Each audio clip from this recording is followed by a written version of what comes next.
Good morning students. तो आज हमारा जो नेक्स्ट चैप्टर है चैप्टर 2 पूर्ण संख्या, ठीक है। तो पूर्ण संख्या जो हमारा चैप्टर है वो हम आज शुरू करने जा रहे हैं।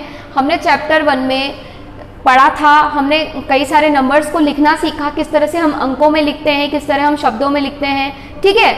और हमने सीखा था कि कैसे हम 4 अंकों के से हम कितनी संख्याएं बना सकते हैं। 4 अंकों से हम 4, 5, 6, 7 कितने भी तरह की संख्या बना सकते हैं, पुनरावृत्ति करके या फिर उनका एक ही बार प्रयोग करके, ठीक है। तो हम वो पिछली क्लास में सीख चुके हैं। तो आज हम इस चैप्टर में पढ़ेंगे पूर्ण संख्या, ठीक है। तो देखो, सबसे पहले हम जानेंगे कि पूर्ण संख्या क्या होता है। ओके स्टूडेंट्स, तो देखिए आप, पूर्ण संख्या हमारी होती है जो कहां से शुरू होती है।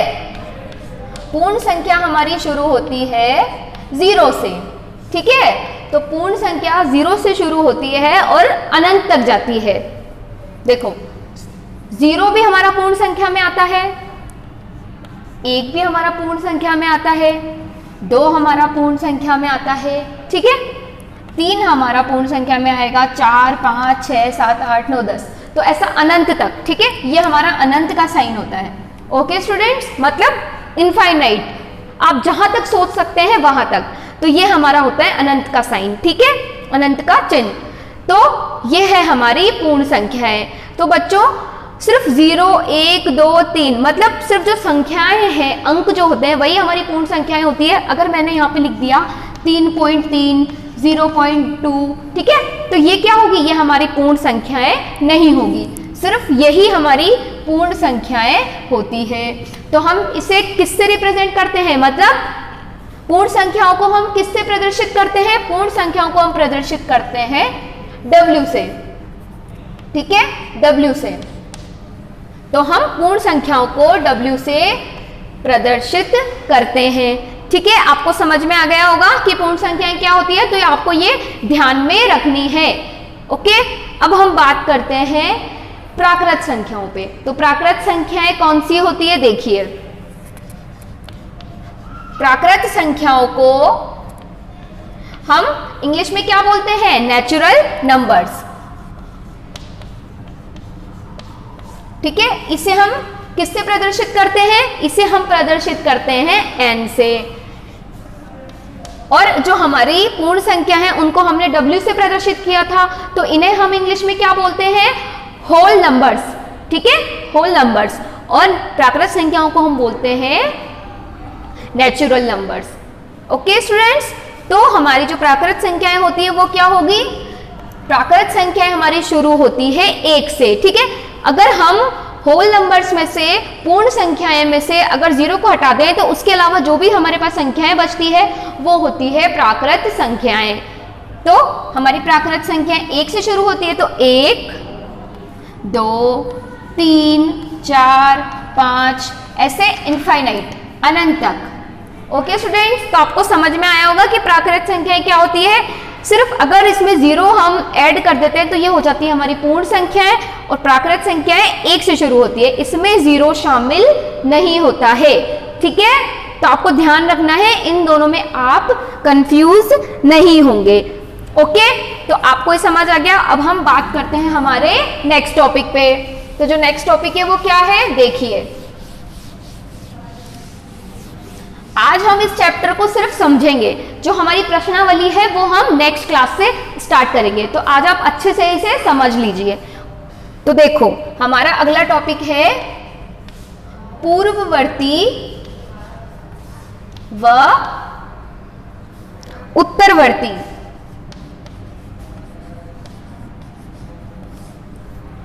ठीक है, तो पूर्ववर्ती और उत्तरवर्ती क्या होता है, आप इसे ध्यान से देखिएगा। पूर्ववर्ती को हम अंग्रेजी में बोलते हैं प्रेडिसीसर, और उत्तरवर्ती को हम बोलते हैं, उत्तरवर्ती को हम बोलते हैं सक्सेसर, ठीक है। तो इसे हम कैसे करेंगे वो देखिए आप। तो पहले हम पूर्ववर्ती के बारे में पढ़ेंगे।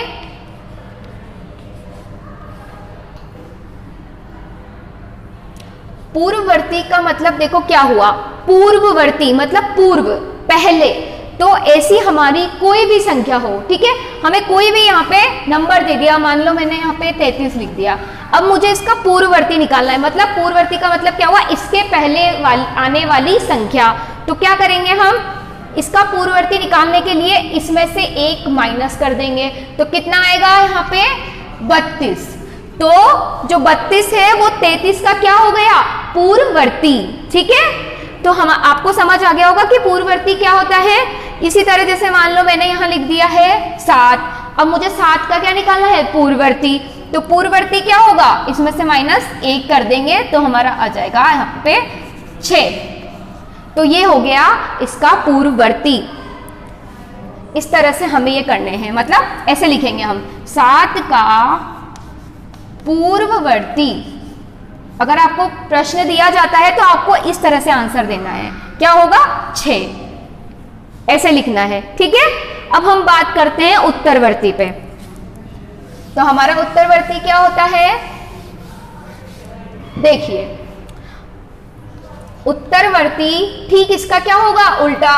जैसे कि हमने इसमें क्या किया था, पूर्ववर्ती में -1 किया था, इसके पहले वाली संख्या। तो अगर जैसे कि हमारे पास में कोई भी एक संख्या दी गई है, ठीक है, मान लो मेरे पास नंबर है यहाँ पर 10। अब मुझसे कहा गया इसका उत्तरवर्ती निकालो, तो मैं क्या करूंगी, इसका उत्तरवर्ती निकालने के लिए मैं इसमें +1 कर दूंगी, ठीक है। तो कितना आ जाएगा यहाँ हमारे पास में, यहाँ आ जाएगा मेरे पास 11। मतलब पूर्ववर्ती का मतलब क्या हो गया, किसी भी संख्या के जस्ट बाद आने वाली संख्या, मतलब उसमें अगर हम 1 जोड़ देते हैं तो हमें क्या मिल जाता है, उसका उत्तरवर्ती। तो हमारा 10 का उत्तरवर्ती क्या होगा, 10 का उत्तरवर्ती क्या होगा, 11। ऐसे ही मैंने यहाँ पे अगला एग्जांपल अगर मैं लूं तो मैंने ले लिया यहाँ पे 23। अब 23 का मुझे क्या निकालना है, उत्तरवर्ती। तो कैसे निकालूंगी मैं, 23 में 1 जोड़ दूंगी। कैसे जोड़ते हैं, आपको आता है ये जोड़ना। तो हम 1 जोड़ देंगे तो हमारा यहाँ आ जाएगा 24। तो हमारा जो 23 का है उत्तरवर्ती वो क्या हो जाएगा, देखो 23 का उत्तरवर्ती हो जाएगा हमारा 24, ठीक है।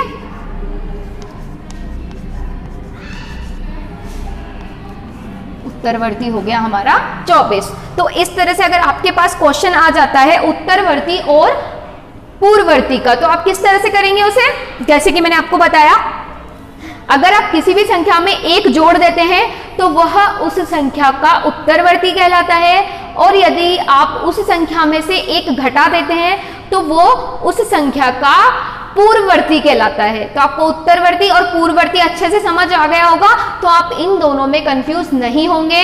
आप इसे ध्यान रखिए, पूर्ववर्ती को देखो इसमें क्या लिखा है हमारे पास में, पूर्व। इसे याद करने का ये एक तरीका है, इसमें पूर्व लिखा है मतलब नंबर के पहले वाला अंक हमारा आना चाहिए। जैसे कि 10 के पहले वाला, हाँ ये मैंने 10 लिखा, इसका मैंने क्या निकाला, पूर्ववर्ती। तो कितना आएगा, 9। तो कैसे निकाला, अब देखो 10 के पहले क्या आता है, 9, तो मतलब पूर्व में, उसके पहले, ठीक है, पूर्व का मतलब पहले। तो इस तरह से आप इसे ध्यान में रख सकते हैं, ओके। तो अब हम नेक्स्ट टॉपिक की बात करते हैं। जो हमारा अगला टॉपिक है वो क्या है, देखिए अगला टॉपिक है हमारा संख्या रेखा पर पूर्ण संख्याएं। तो संख्या रेखा क्या होती है हमारी, देखो संख्या रेखा पर पूर्ण संख्याएं, ठीक है। देखिए इसे समझिएगा ध्यान से। हमारे पास में संख्या पूर्ण संख्याएं दे रखी होती है। कौन सी होती है पूर्ण संख्याएं, 0, 1, 2, 3, 4, 5 और अनंत तक, ठीक है। और जो माइनस वाली हमारी संख्याएं होती है वह हमारी पूर्ण संख्याओं में शामिल नहीं होती है, ठीक है। तो जो हमारी संख्या रेखा होती है वो क्या होती है, देखो मैंने यहाँ पे कोई भी एक रेखा खींची है, इस पे हमने संख्याओं को निरूपित करना है हमें। तो देखो बीच में हम लिखेंगे यहाँ 0, है ना। अब जो हमारे हैं दाहिनी हाथ की तरफ, दाईं तरफ हमारा क्या आएंगे, सारे धनात्मक अंक आएंगे, पॉजिटिव इंटीजर्स। तो यहाँ 1 लिख दिया, यहाँ 2 लिख दिया, यहाँ 3 लिख दिया, यहाँ 4, 5, ऐसे अनंत तक चलता जाएगा, ठीक है, फिर अब हम इधर लिखेंगे, बाई तरफ हमारे कौन से अंक आते हैं, ऋणात्मक अंक, मतलब माइनस वाले। तो ये होती है हमारी संख्या रेखा। ध्यान रखिएगा, इसमें हमारे पूर्ण संख्याएं नहीं है, ठीक है, ये सिर्फ हमारी संख्या रेखा पर निरूपण है। पूर्ण संख्या को निरूपित करने के लिए मैं आपको अभी बताऊंगी। पहले ये है हमारे ऋणात्मक, धनात्मक और जीरो। तो देखो, जीरो के इस तरफ हमारी धनात्मक संख्याएं होती है और इस तरफ हमारी होती है ऋणात्मक संख्याएं। तो ये होती है संख्या रेखा। इधर ये कहां तक जाएगा हमारा, माइनस अनंत तक, मतलब माइनस तक संख्या जाएगी। तो अगर हमें सिर्फ पूर्ण संख्याओं को संख्या रेखा पर निरूपित करना है तो हमारा जो ये वाला पोर्शन है ऋणात्मक वाला, इसे हम हटा देंगे, ठीक है। तो ये हमारा क्या हो जाएगा, ये जो हमारे पास रेखा बची ये कहलाएगी पूर्ण संख्याओं के लिए संख्या रेखा, ठीक है।